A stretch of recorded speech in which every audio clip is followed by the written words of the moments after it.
Right now, you think the cold is uncomfortable, not lethal. You think it takes hours to freeze, that you'll feel it coming, that your body will give you a warning. But here's what nobody tells you. You don't freeze when the temperature drops. You freeze when physics catches up. You sit on the floor. You open a window for fresh air. You wrap up in a blanket and think it's enough. Then 1 hour later, you start making stupid decisions, not because you're tired, not because you're panicking, but because your brain is literally cooling down. The danger isn't outside. It's inside the walls, the tiles, the air drafts, the thermal bleed. People die of hypothermia in houses, apartments, basements with food in the pantry, and firewood outside. Because they waited to feel cold before doing anything. And by the time you feel it, it's already over. Let me walk you through the physics, the biology, the 5 critical methods to stop heat loss before it ever starts. Because the cold doesn't kill you fast, it kills you quietly. You think people die from being cold. You think hypothermia is a slow fade, a shiver, a shake, a long descent into numbness. You picture hours lying in the snow, frost gathering on your clothes, breath turning to ice in your beard. But that's not how it happens. Not in a blackout, not in a shelter, not in a collapsed city, and not in a home that just lost heat. Hypothermia doesn't start when you feel cold. It starts long before that, quietly, mechanically, without emotion. Because cold doesn't exist. Only heat transfer does. You don't fight cold, you fight physics. And physics doesn't care how tough you think you are. Your body loses heat at a predictable rate, but your brain built for comfort, not collapse misreads that loss every single time. This is the silent drop, a gap between what's happening to your core and what your mind is willing to acknowledge. People don't freeze because the temperature falls. They freeze because they don't notice the heat leaving their body. The 3 killers that strip your heat. The threat isn't the snowstorm. The threat isn't the wind chill. The threat isn't even winter itself. It's the 3 invisible forces built into the universe that pull heat out of you faster than you can replace it. And most people don't feel a single one of them until it's too late. 1. Conduction, the contact assassin. Conduction is simple. Whatever you touch steals your heat. Concrete, tile, metal frames, cold soil. Even the wooden floor in your living room. If it's colder than you, it drains you. And everything is colder than you. You lie down on a cold floor, you're not resting, you're fueling the enemy. Your warmth flows into the surface at every point of contact. You cannot win against a thermal sink. Its mass is too large. The floor isn't getting warmer. You're getting colder. 2. Convection, the air that steals. You think wind is dangerous because it's cold. Wrong. Wind is dangerous because it removes the thin boundary layer of warm air clinging to your skin, the insulation nature built for you. A 1 mile-per-hour draft inside your house can strip heat faster than standing outside in still air. Every open doorway, every cracked window, every draft under the door, every broken seal around a vent. Air moves, heat leaves. Your body pays. Convection doesn't feel violent. It feels like nothing, and that's why it kills. 3. Radiation, the invisible drain. You radiate infrared heat in all directions, constantly. Sit in a big room, your heat spreads into dead space. Lean against an outside wall, your heat bleeds into the winter beyond it. Your body radiates energy like a furnace, but the room doesn't radiate back. This is why people freeze inside houses that don't feel that cold. They're losing heat faster than they can detect it. You don't lose heat because you're outdoors. You lose heat because physics is faster than awareness. What actually happens inside your body. Hypothermia is not a temperature. It's a sequence, a biological collapse with predictable phases, each more invisible than the last. 1. The metabolic crash. Your core heat comes from chemical energy. Calories burned, carbs processed, fats metabolized.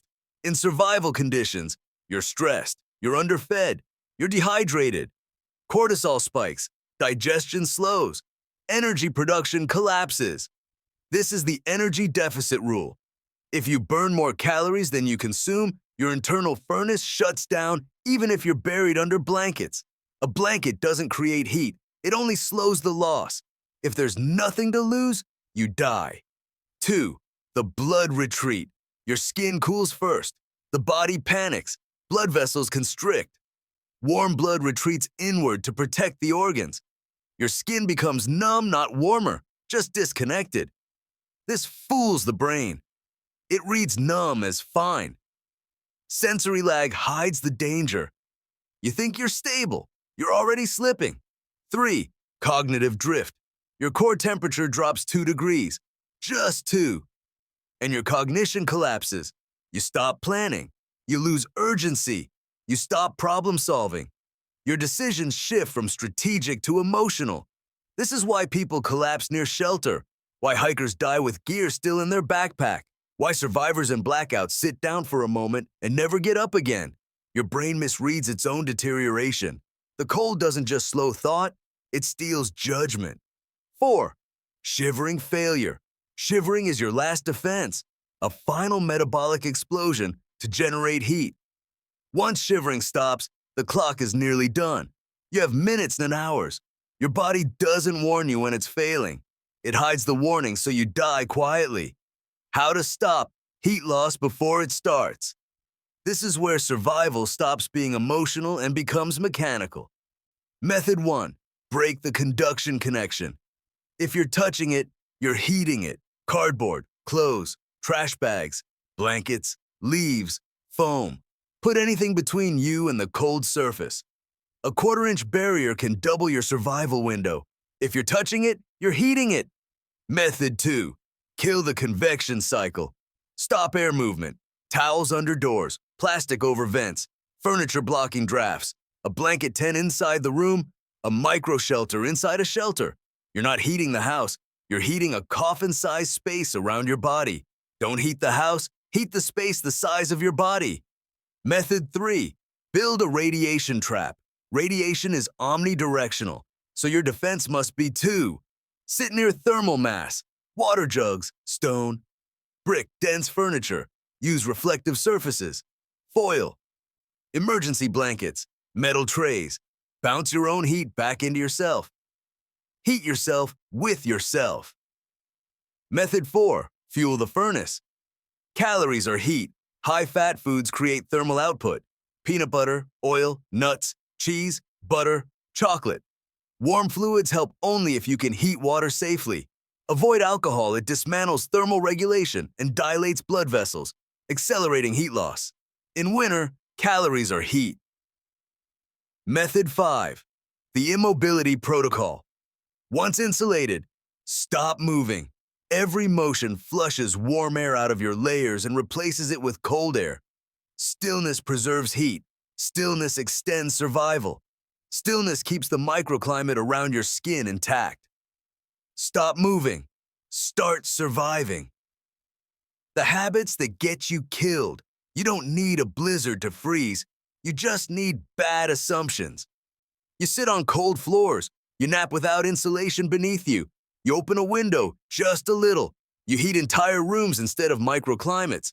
You trust blankets without generating heat. You underestimate drafts. You rely on feeling cold as your early warning system. Hypothermia doesn't give warnings. It gives consequences. The cold doesn't negotiate, and you're always the last to know you're losing. The dark mirror. Hypothermia doesn't kill because you're weak. It kills because you think you have time. It kills because you think a few more minutes won't matter. Because you think your body will alert you. Because you assume you're tougher than thermodynamics. In collapse, you're not fighting weather.